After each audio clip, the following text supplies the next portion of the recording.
Welcome to Satya TV Telugu వార్తల ముందుగా ముఖ్యాంశాలు. టీఎంసీ గేమ్ ఓవర్, బెంగాల్ మార్పునే ఎంచుకుందన్న మోదీ వ్యాఖ్య.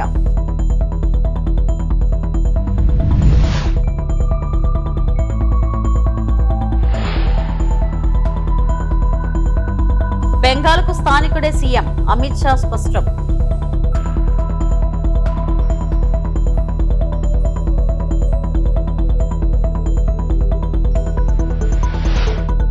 జగన్ పై సంధ్యారాణి ఘాటు విమర్శలు.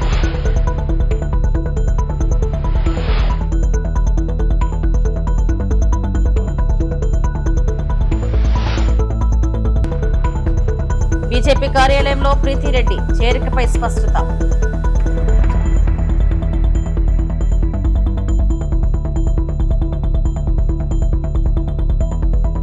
సచిన్ కు జన్మదిన శుభాకాంక్షల వెల్లువ, అభిమానులతో కలిసి సెలబ్రేషన్.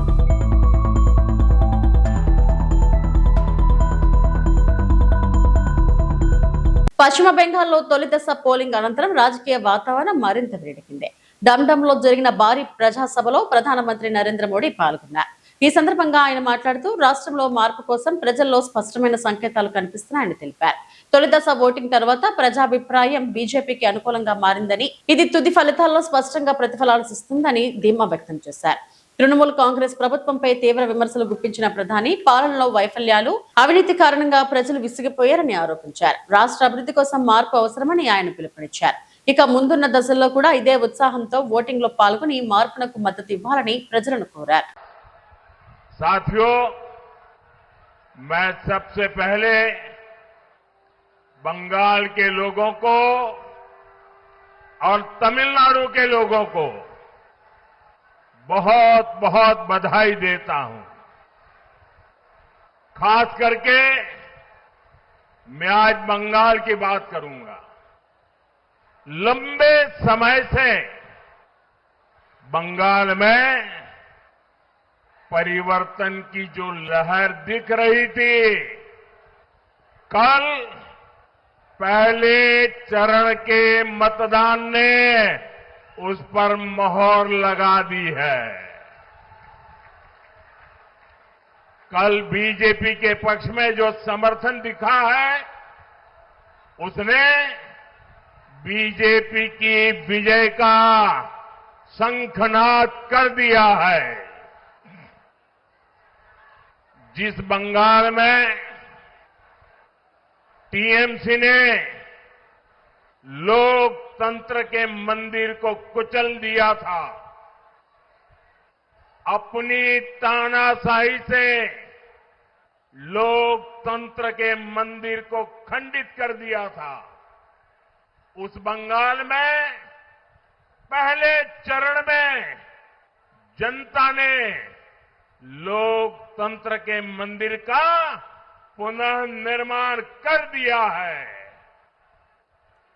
अब दूसरे चरण में आपको इस लोकतंत्र के मंदिर पर विजय ध्वज फहराना है।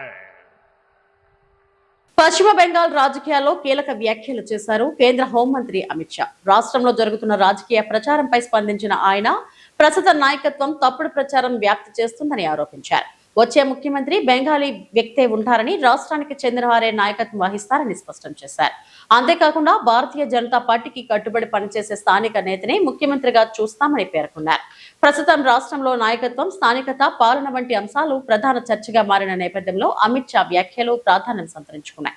స్థానిక నాయకత్వంతో పాటు అభివృద్ధి స్థిరత్వం, మెరుగైన పాలన లక్ష్యంగా ముందుకు వెళ్తామని ఆయన సందేశం ఇచ్చారు. बंगाल की मुख्यमंत्री जी अफवाह फैला रही हैं कि बंगाल में अगर भाजपा का शासन आया तो बाहरी लोग शासन करेंगे। मैं दीदी को बताना चाहता हूं, दीदी बंगाल का अगला मुख्यमंत्री बंगाल में ही जन्म लेने वाला, बंगाली मीडियम में पढ़ा लिखा और बंगाली बोलने वाला होगा। इतना ही है कि आपका भतीजा नहीं होगा, वो भारतीय जनता पार्टी का कार्यकर्ता होगा।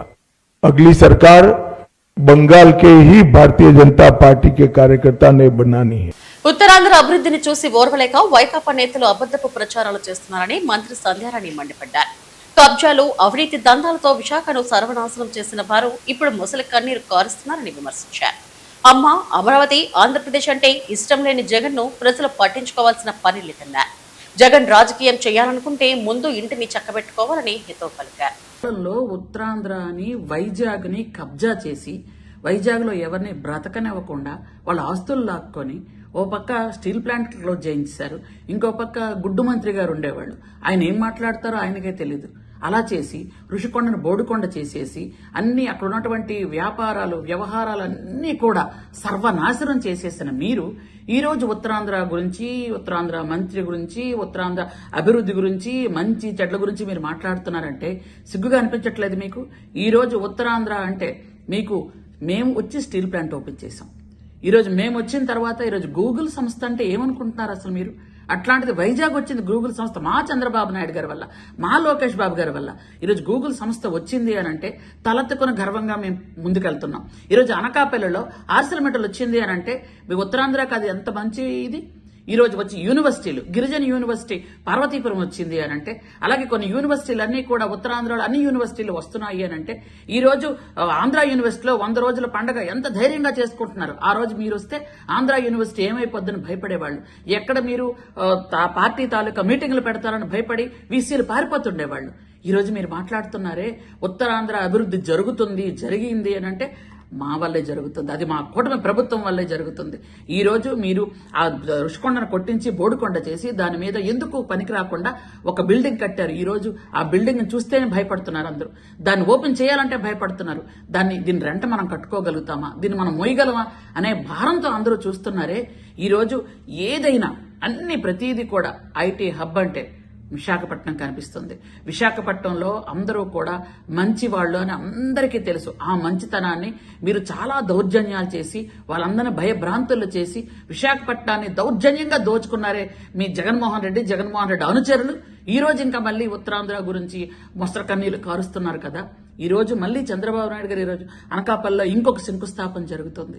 నెల్లూరు నగరంలోని నూతన జిల్లా పరిషత్ సమావేశ మందిరం నందు జరిగిన సమావేశంలో ఎమ్మెల్సీ కళ్యాణ్ చక్రవర్తి మాట్లాడుతూ వెంకటగిరి నియోజకవర్గంలోని డక్కిలి మండలం ఆల్తూరుపాడు రిజర్వాయర్ కు 699.20 కోట్ల అనుమతులు ఇచ్చిన రాష్ట్ర ముఖ్యమంత్రి చంద్రబాబు నాయుడుకి కృతజ్ఞతలు అని, లక్షలాది మందికి ఆ రిజర్వాయర్ జీవనాధారమని ఎమ్మెల్సీ కళ్యాణ్ చక్రవర్తి అన్నారు. చాలాసార్లు సందర్శించడం జరిగింది. ముఖ్యంగా ముఖ్యమంత్రి గారికి, ఆనం రామనారాయణ గారికి, ఇరిగేషన్ శాఖ మంత్రి గారికి ముందుగా వెంకటగిరి నియోజకవర్గ ప్రజలందరి తరఫున ధన్యవాదాలు తెలియజేసుకుంటున్నాను.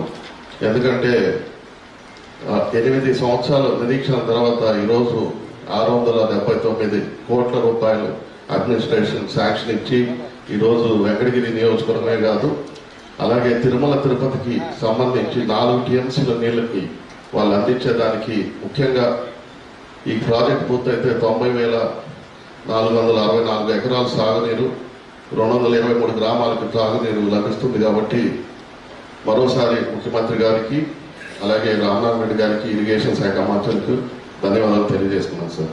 బ్యారేజీ నీటి అవసరాలకి మా గౌరవ శాసనసభ్యులు ఇద్దరు 2 టీఎంసీలు నీరు అడిగారు. అది సంబంధించిన అయితే గత సమావేశాల్లో కూడా మేము 2.5 టీఎంసీలు అడిగితే 1.7 టీఎంసీలు ఇవ్వడం జరిగింది. అయితే మాకు తాగునీటి అవసరాల కోసం 0.75 టీఎంసీ, అలాగే స్వర్ణముఖి నది కింద ఉన్న 48 చెరువులు, 30,121 ఎకరాల వ్యవసాయానికి గాను ఇంకొక 150 టీఎంసీ 1.50 టీఎంసీ అవసరం ఉంది సార్. కాబట్టి 2 టీఎంసీలకి కొంచెం ఎక్కువగా 2.5 టీఎంసీలు ఇవ్వాలని మంత్రి గారిని ఈ సమావేశంలో. టీడీపీ నేతలు అత్యంత దారుణంగా జుబుక్సాకరంగా మాట్లాడుతున్నారని వైఎస్ఆర్సీపీ ప్రధాన కార్యదర్శి సతీష్ రెడ్డి అన్నారు. వేంపల్లిలో ఆయన మీడియా సమావేశం నిర్వహించారు. కూటమి ప్రభుత్వం తప్పుడు విధానాలు, అజెండాలతో ప్రజలను తప్పుతో పట్టిస్తున్నారని తెలిపారు. పెద్ద దస్తగిరి కుమారుడి ఫిర్యాదును కూడా పట్టించుకోకుండా ఈనాడు వీచ కథనాలు రాస్తుందని ఆరోపించారు. ఎల్లో పత్రికలు ఎక్కడికి పోతున్నాయి, ఏం రాస్తున్నాయని ప్రశ్నించారు. చంద్రబాబు ఆపదలో ఉన్నప్పుడల్లా ఈనాడు, ఆంధ్రజ్యోతి నీచపురాతలు రాస్తాయన్నారు. వైఎస్ఆర్సీపీ వైఎస్ జగన్ కు లింకులు పెడుతూ తప్పుడు కథనాలు అల్లుతున్నారని మండిపడ్డారు. ఆంధ్రజ్యోతి అంటే చంద్రబాబు, ఆంధ్రజ్యోతి అంటే టీడీపీ అని అందరికీ తెలుసున్నారు. తప్పుడు కథనాల ద్వారా కాకుండా దమ్ముంటే వైఎస్ జగన్ మీద డైరెక్ట్ గా యుద్ధం చేయగలవా చంద్రబాబు అని ప్రశ్నించారు. చంద్రబాబు పొలిటికల్ గేమ్ కోసం దిగజారి రాజకీయాలు చేస్తున్నాడని మండిపడ్డారు. అసలు ఎక్కడికి పోతాండ్రు ఈ పత్రికలు? అసలు ఏమి చేయాలనుకున్నారు, ఏమి చూపించాలనుకుంటున్నారు నాకు అర్థమే కావడంలే. మీ వార్తాపత్రికలు ఉండేది ఈ దేశంలో, ఈ రాష్ట్రంలో ఏ రకంగా ప్రజలకు మేలు జరుగుతున్నాయి, ఏ ఏ వాతావరణంలో చెప్పేదానికి పత్రికలు ఉంటే, మీ పత్రికల్లో ప్రధానంగా ఏ రకంగా లింకప్ చేసి వైఎస్ఆర్ కాంగ్రెస్ పార్టీకి అప్రతిష్ట పాలు చేయాలా, ఏ సంబంధం లేదు ఏదో ఒక తోకను పట్టుకొని జగన్మోహన్ రెడ్డికి అంటగట్టాలనేటువంటి ప్రయత్నాలు తప్పితే ఇంకేమైనా ఉన్నాయా అని అడుగుతున్నా. నిన్న అనకాపల్లికి పోయినాడు ముఖ్యమంత్రి చంద్రబాబు నాయుడు గారు.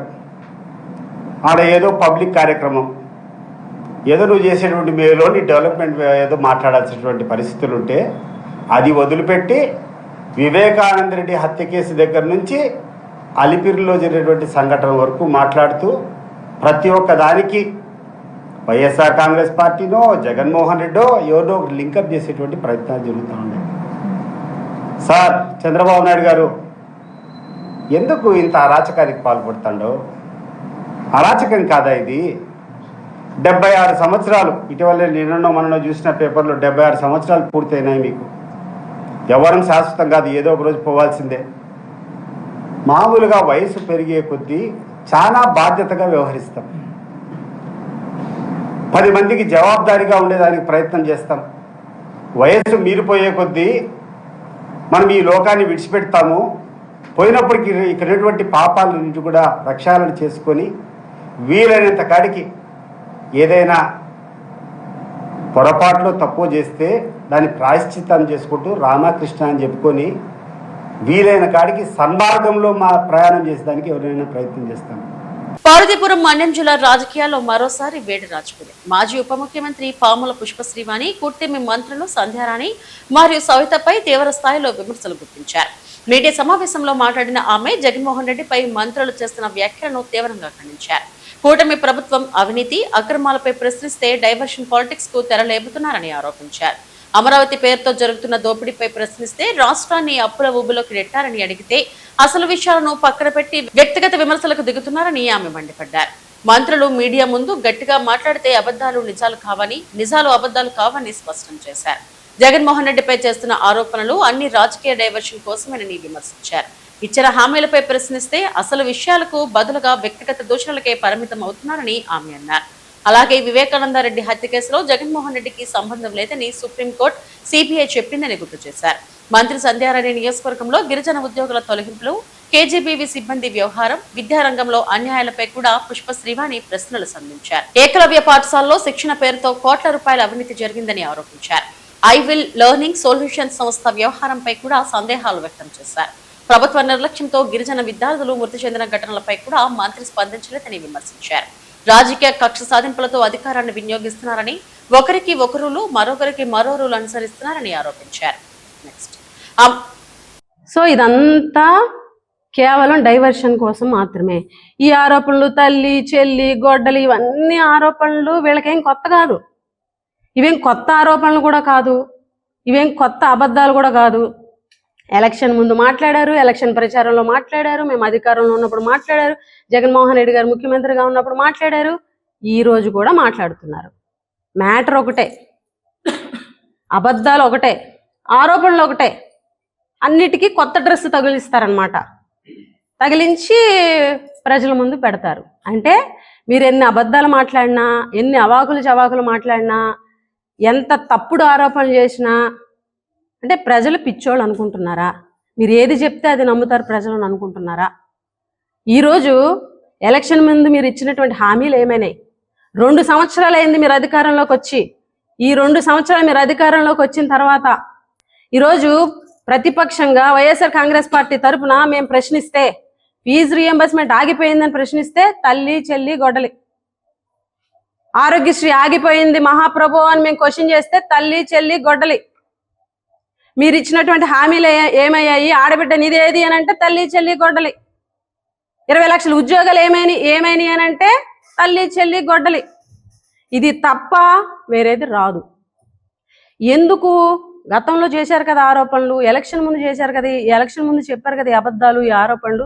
మళ్ళీ ఎందుకు చెప్తున్నారని అంటే కొత్తగా అబద్ధం చెప్పడానికి ఏమీ లేదు, కొత్త ఆరోపణలు ఏమీ లేవు. అందుకే పాత ఆరోపణలకి కొత్త డ్రెస్ వేసి ఈరోజు మీడియా ముందుకు వచ్చి వల్లించేటువంటి పరిస్థితి ఈ ప్రభుత్వంలో కనిపిస్తుంది.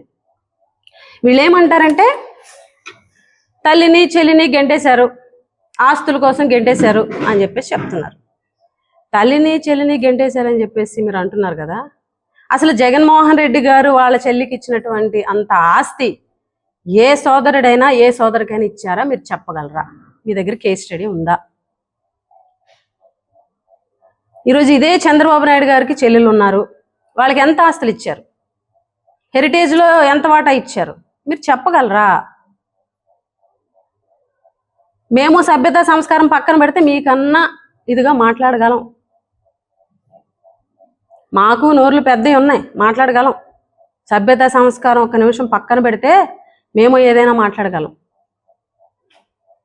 వివేకానంద రెడ్డి గారి హత్య గురించి మాట్లాడతారు.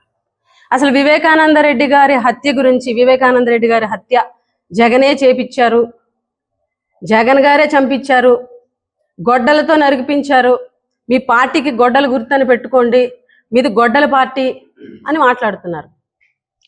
స్వయంగా ఈ భారతదేశ అత్యున్నత న్యాయస్థానం సుప్రీంకోర్టులోనే వివేకానంద రెడ్డి గారి హత్యకి జగన్మోహన్ రెడ్డి గారికి సంబంధం లేదు అని సుప్రీంకోర్టు చెప్పింది.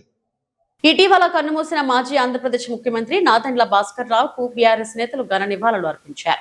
BRS working president KTR, MLA Vivekanand Goud, MLC Sambipur Raju, మాజీ ఎంపీ రావు చంద్రశేఖర్ రెడ్డి తదితరులు ఆయన చిత్రపటానికి పూలమాలలు వేసి తమ సంతాపాన్ని తెలిపారు.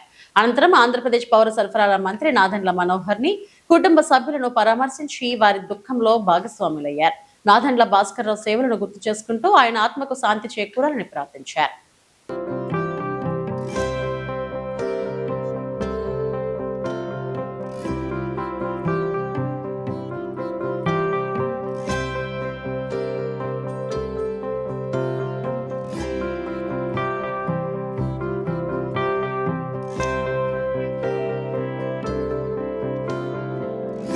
తెలంగాణ రాజకీయాల్లో ఇవాళ ఓ ఆసక్తికర పరిణామం చోటు చేసుకుంది. బీఆర్ఎస్ ఎమ్మెల్యే మాజీ మంత్రి మల్లారెడ్డి కోటలో ప్రీతిరెడ్డి బీజేపీ కార్యాలయాన్ని సందర్శించారు. ఇది హాట్ చర్చకు దారితీసింది. ప్రీతిరెడ్డి ఇటీవల ప్రధాని నరేంద్ర మోడీపై ప్రశంసలు గుర్తించారు. బీజేపీ పార్టీ విధానాలపై సానుకూలంగా మాట్లాడారు.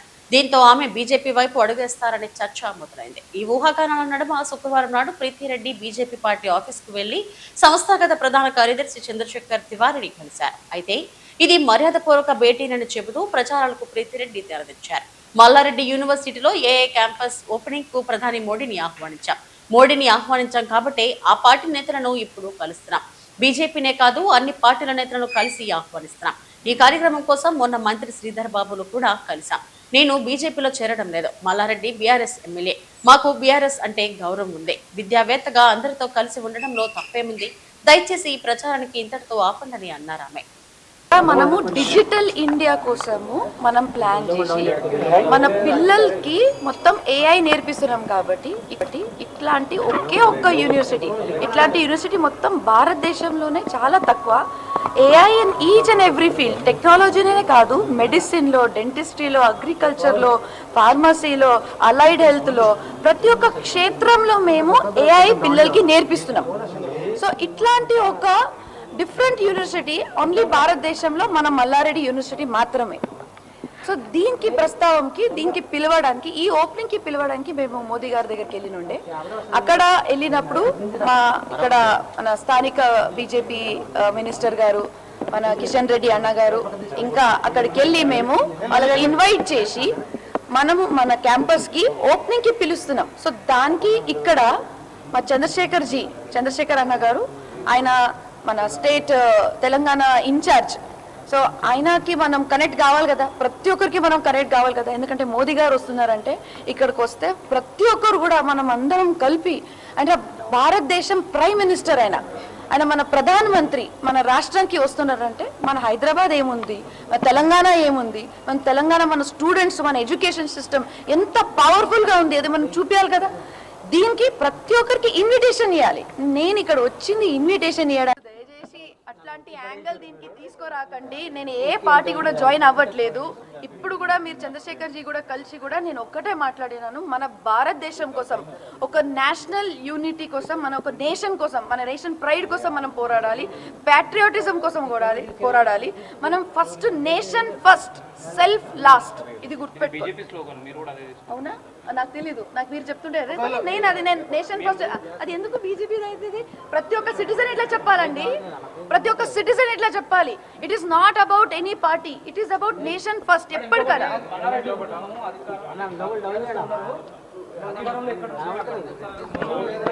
చూడండి, మీరు ఒక మాట చెప్తున్నాను, మల్లారెడ్డి గారు ఒక పెద్ద మనిషి, ఆయన ఎమ్మెల్యే, ఆయన బీఆర్ఎస్లో MLA. We have a lot of respect for the BRS party, దాంట్లో డౌట్ లేదు. అది కాకుండా మేము ఇది చేసేది ఓన్లీ ఫర్ ఎడ్యుకేషన్. నేను ఇది పోరాడేది ఓన్లీ, నేను ప్రతి ఒక్కరితో టచ్ లో ఉంటున్నాను. నేను ఇక్కడ మన లోకల్ మినిస్టర్, కాంగ్రెస్ మినిస్టర్తో కూడా టచ్ ఉంటున్నాను, బీఆర్ఎస్ మినిస్టర్, మన ఇది మొత్తం పార్టీతో టచ్ ఉంటున్నాను, బీజేపీ వాళ్ళతో టచ్ ఉంటున్నాను. తప్పేముంది, అందరితో టచ్ ఉండడంలో తప్పలేదు కదా. I'm educationist. నేను ఒక పార్టీ చూస్ చేయలేను.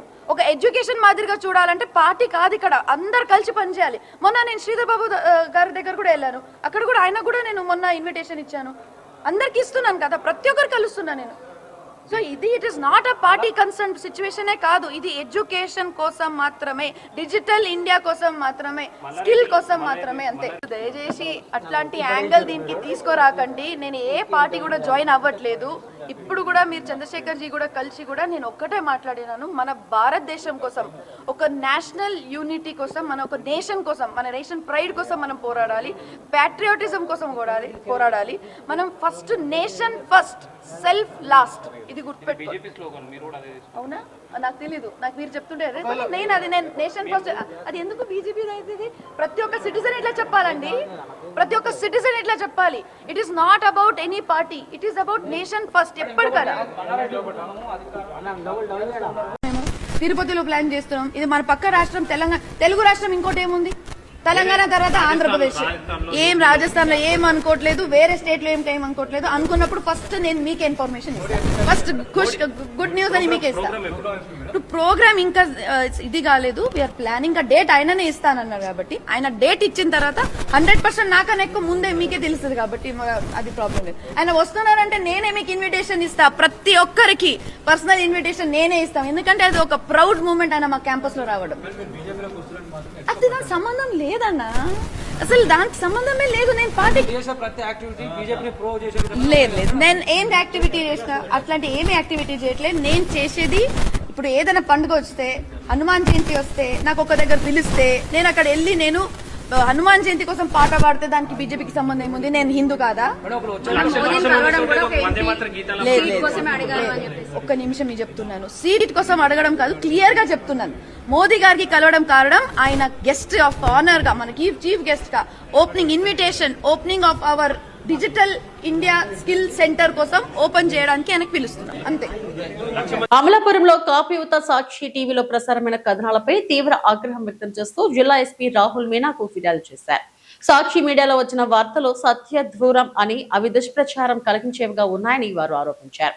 ప్రత్యేకంగా బుచ్చ చౌదరిపై అనుచిత వ్యాఖ్యలు చేస్తూ కులాల మధ్య విభేదాలు రేకెత్తించేలా కథనాలు రూపొందించారని కాపు యువత మండిపడ్డారు. ఈ విధమైన ప్రసారాలు సమాజంలో శాంతి భద్రతలకు భంగం కలిగించే అవకాశం ఉందని ఆందోళన వ్యక్తం చేశారు. సాక్షి టీవీ యాజమాన్యం మరియు ఎడిటోరియల్ విభాగంపై తక్షణ చర్యలు తీసుకోవాలని ఎస్పీని కోరారు. కేవలం కాపు సమాజాన్ని లక్ష్యంగా చేసుకుని దాడులు జరుగుతున్నట్టు చూపించడం హేయమైన చర్య అని విమర్శించారు. ఇకపై కులాల మధ్య చిచ్చు పెట్టే విధంగా ప్రసారాలు చేస్తే సహించబోమని హెచ్చరిస్తూ సాక్షి టీవీపై నిషేధం విధించాలని కూడా వారు డిమాండ్ చేశారు.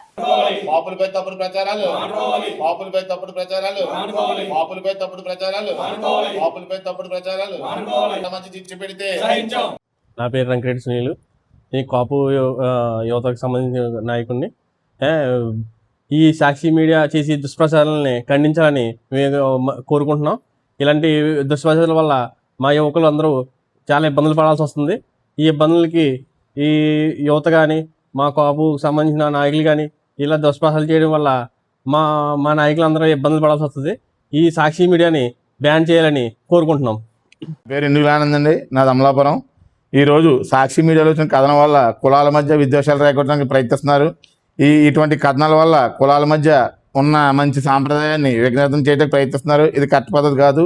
గతంలో ఇదే విధంగా అమలాపురంలో జరిగిన అల్లర్లో చాలామంది యువత చదువుకున్న విద్యార్థులు చాలా ఇబ్బందులు పడ్డారు. మళ్ళీ అదే పునరావృతం చేయటానికి ఈ గవర్నమెంట్ మీద బురద చల్లటానికి చంద్రబాబు నాయుడు మీద ఈ రకమైన దుష్ప్రచారం చేయటానికి ప్రయత్నిస్తున్నారు. ఈ సాక్షి మీడియా ద్వారా ఇటువంటి కథనాల వల్ల యువత అందరూ చాలా ఇబ్బంది పడుతున్నారు. ఇది గతంలో మేము చాలా ఇబ్బందులు పడ్డాము. ఈసారి అలా ఇబ్బంది పడకుండా ఉండాలని చెప్పి మా యువత అంతా ముందుకు వచ్చి ఈరోజు జిల్లా ఎస్పీ గారికి ఈ సాక్షి మీడియా మీద, సాక్షిని సోషల్ మీడియా మీద కూడా మేము కంప్లైంట్ ఇవ్వడం జరిగింది. ఇది మళ్ళీ రిపీట్ అవ్వకుండా సరైన కఠిన నిర్ణయం తీసుకుని మీడియా మీద చర్యలు తీసుకోవాల్సిందిగా కోర్టు ప్రార్థిస్తున్నాం. క్రికెట్ దిగ్గజం సచిన్ టెండూల్కర్ 53వ పడిలోకి అడుగుపెట్టారు. నేడు ఆయన పుట్టినరోజు సందర్భంగా ముంబైలోని నివాసం వద్దకు అభిమానులు భారీగా తరలివచ్చారు. వారితో కలిసి సచిన్ జన్మదిన వేడుకలు చేసుకున్నారు. కేక్ కట్ చేసి అభిమానుల నుంచి బహుమతులు స్వీకరించారు.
ఇవి ఇప్పటివరకు నా బుల్టన్ అప్డేట్స్. నమస్తే.